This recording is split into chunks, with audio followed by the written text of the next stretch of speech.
Very good morning to all of you. जैसा कि आप जानते हैं कि AIAPGT की जो एग्ज़ाम डेट है और जो फॉर्म की डेट है, ये सब डेट्स जो हैं हम NTA के द्वारा जो है रिलीज़ कर दी गई हैं। तो आप उस हिसाब से प्रिपेयर हो जाओ और धीरे धीरे जो है अपना शेड्यूल बहुत अच्छे तरीके से अपना टाइम टेबल बनाने की कोशिश करो। एक वीडियो जो है इससे रिलेटेड कि कैसा टाइम टेबल आपका होना चाहिए, कैसा रूटीन आपका होना चाहिए, कैसे MCQ आपको रोज़ डेली जो है कितने करने चाहिए, ठीक है, कैसे आपका कॉन्फिडेंस जो है एग्ज़ाम्स में बना रहेगा, कैसे आपको 3 घंटे वो एग्ज़ाम अटेंड करना है। ये सारी चीज़ें पे एक वीडियो जो है मैं आपका बनाने वाली हूँ। वीडियो पे जो है आपका यूट्यूब पे डल जाएगा और जैसे ही मुझे थोड़ा टाइम मिलता है विदिन 2 और 3 डेज़ मैं आपको ये वीडियो प्रोवाइड करूँगी। होपफुली ये आपके लिए काफ़ी हेल्पफुल रहेगा, क्योंकि इस टाइम पे जो है बच्चे काफ़ी पज़ल हो जाते हैं, ठीक है। तो इसलिए आपको बस काम रहना है और कंटिन्यूसली अपना जो है जो भी डेली का आप टाइम टेबल बना रहे हैं उसको आपको बिल्कुल उसको फॉलो करना है स्ट्रिक्टली। तो बस इसके अलावा कुछ नहीं है। शांत रहिए और कॉन्फिडेंट रहिए, क्योंकि आपने पूरे साल पढ़ाई की है, ठीक है।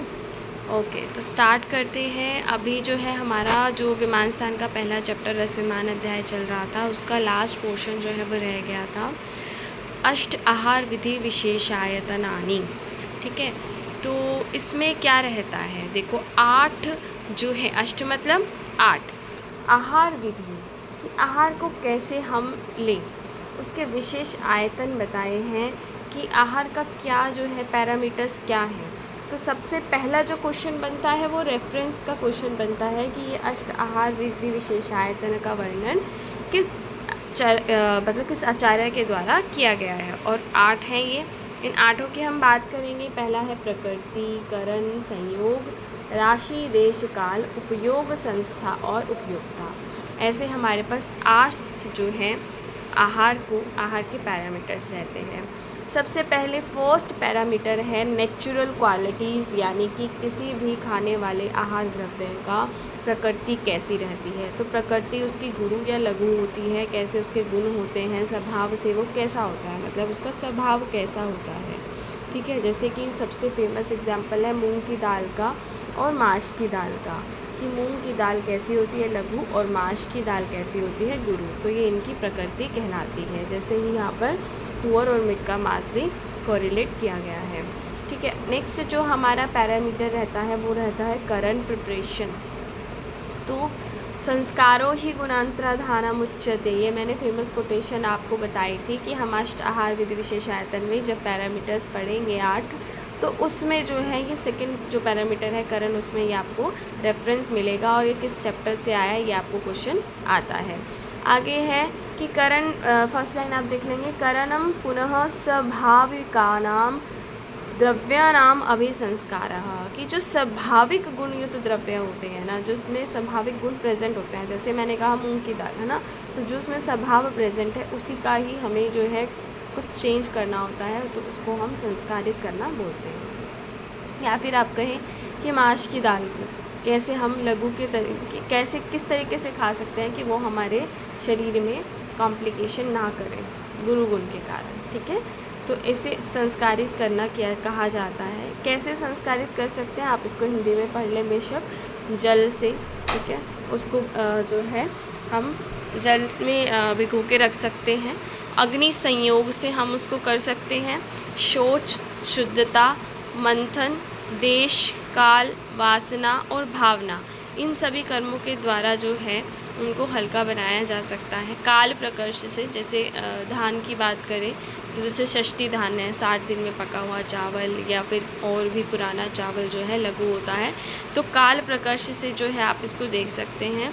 इसके अलावा अगर आपको डिटेल में जाना है तो हर एग्जाम्पल आपको विमर्श में मिल जाएगा, ठीक है। अभी जो है थोड़ा स्पीडली करने का टाइम है तो हम इसको अभी नहीं छेड़ेंगे। और संयोग जो है हमारा थर्ड पैरामीटर है अष्ट आहार विधि विशेष आयतन का। संयोग में क्या रहता है कि 2 या 2 से अधिक द्रव्यों को, पुनः द्वयोः बहुनां वा द्रव्यानां सहति भाव, सहति भाव कहते हैं मिलाने को, सविशेषम आरभते। तो जो 2 या 2 से अधिक चीज़ों को जब मिलाया जाता है, द्रव्य को मिलाया जाता है तो विशेषम आरंभते, तो विशेष रूप से एक गुण जो है उत्पन्न होता है, कार्य जो है एक नया उत्पन्न होता है। तो संयोग का कार्य, संयोग का जो प्रयोजन है वो यही है।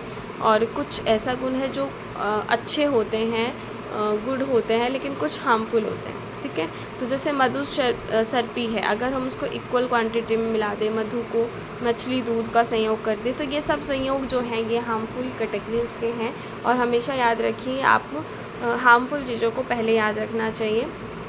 तो इसलिए एग्जाम्पल्स भी यहाँ पर उसी के दिया जा रहा है हमें। नेक्स्ट पैरामीटर, फोर्थ पैरामीटर है राशि। तो राशि मतलब कितना, क्वांटिटी, कितना आहार जो है हमें मात्रा में ग्रहण करना चाहिए। तो दो टाइप की यहाँ पे हमें क्वांटिटी बताई गई है, सर्वग्रह और परिग्रह। ये मैंने चैप्टर की स्टार्टिंग में बताया था। तो राशि तो सर्वग्रह परिग्रहो मात्रा अमात्रा फल विनिश्चार्थम। ठीक है, तो इसमें कहा है कि जो राशि है हमारे पास वो दो प्रकार की है, सर्वग्रह और परिग्रह।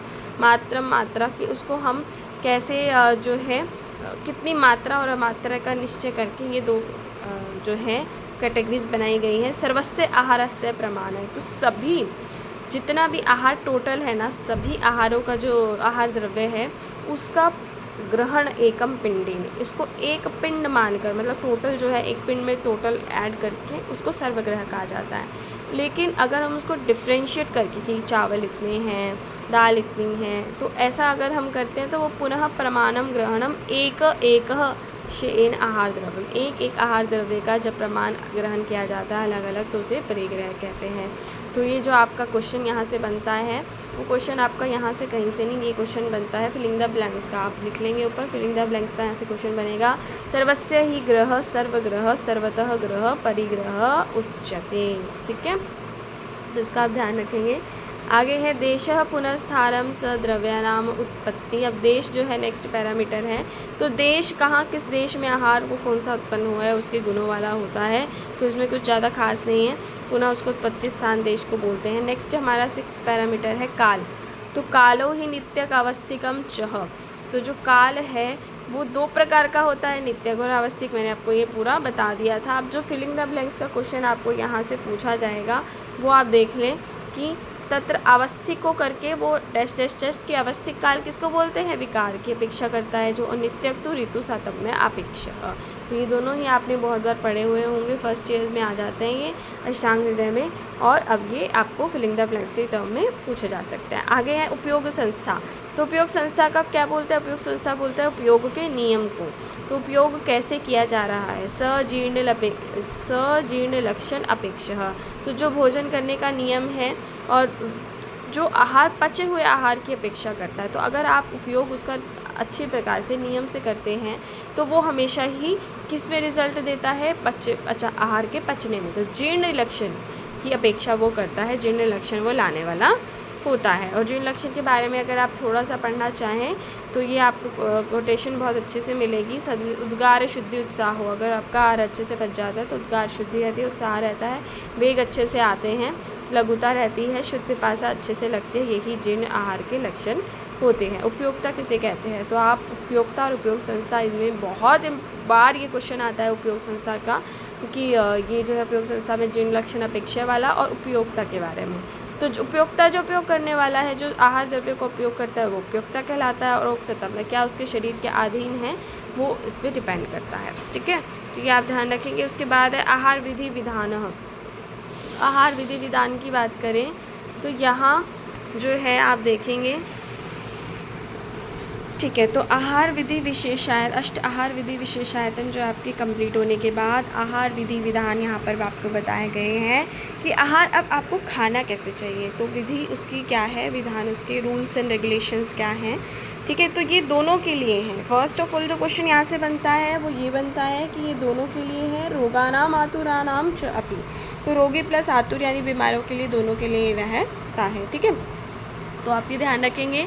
अब हम आहार विधि विधान भी, ये भी ऑलमोस्ट 8 ही होते हैं। देखिए तो उष्णम ज़्यादा होते हैं मतलब ये, लेकिन इसके मेन जो है वो 8 ही कंस्टिट्यूएंट्स बनते हैं। अगर हम अलग करके इसका हेडिंग्स बनाएं तो उष्णम स्निग्धम, कैसा खाना चाहिए, उष्ण आहार खाना चाहिए, स्निग्ध खाना चाहिए, मात्रावत खाना चाहिए, जीर्ण यानी पहले का आपका आचार जो आहार जो है वो पच चुका है, तो तब जो है आपको अगला आहार ग्रहण करना चाहिए। ठीक है।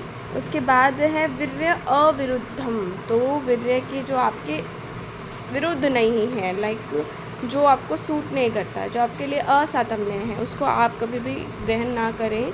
ठीक है। इष्टे देशे, जहाँ पे मन के अनुकूल जो जगह है, स्थान है, उस पर ही उधर ही रहकर जो है आपको भोजन करना चाहिए। इष्ट सर्वो उपकरण, जो उपकरण आपको पसंद है, जो सामग्री जो है, जो आपको आहार के साथ, जैसे दूध के साथ लस्सी वगैरह चाहिए, या फिर जो आपको सामग्री जिसमें आपको डाल के खाना जो है परोसना है, खाना है, उसमें ही आपको जो पसंद हो उसी में खाना चाहिए। न अति द्रुतम, द्रुत होता है फास्टली, तो बहुत ज़्यादा फास्टली नहीं लेना है। न अति विलंबितम, बहुत ज़्यादा धीरे नहीं खाना है। अजल्पन, जल्पन होता है बोलना, तो अजल्पन बिना बोले खाना है। अहसन, बिना हंसे। तन मना भुजित, जो मन हो उस आहार को ग्रहण करना चाहिए।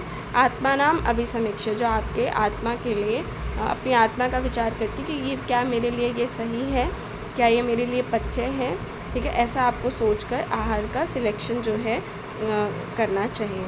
ठीक है। तो कुछ चीज़ें हैं इसमें, एक दो, बाकी ये इसमें से ज़्यादा क्वेश्चन आते नहीं हैं पीजी के एग्ज़ाम में। लेकिन एक चीज़ है जो आपको थोड़ी सी याद करनी चाहिए कि जैसे उष्ण आहार है, तो उष्ण आहार खाने के लिए क्यों बताया गया है, तो भुज्य नाम स्वर्धते, तो जो खाया हुआ है उसको मिक्स करने का काम करता है, उसका डाइजेशन करने में हेल्प करता है। भुक्तम च अग्नि उदर्यम, उदर्यम होता है बढ़ाना, तो खाने के बाद जो है अग्नि को उदीरता मतलब बढ़ा देता है। क्षिप्रम जरा गच्छति, बहुत जल्दी से जरा मतलब पच जाता है। वात अनुलोमिति, वात का अनुलोमन करता है।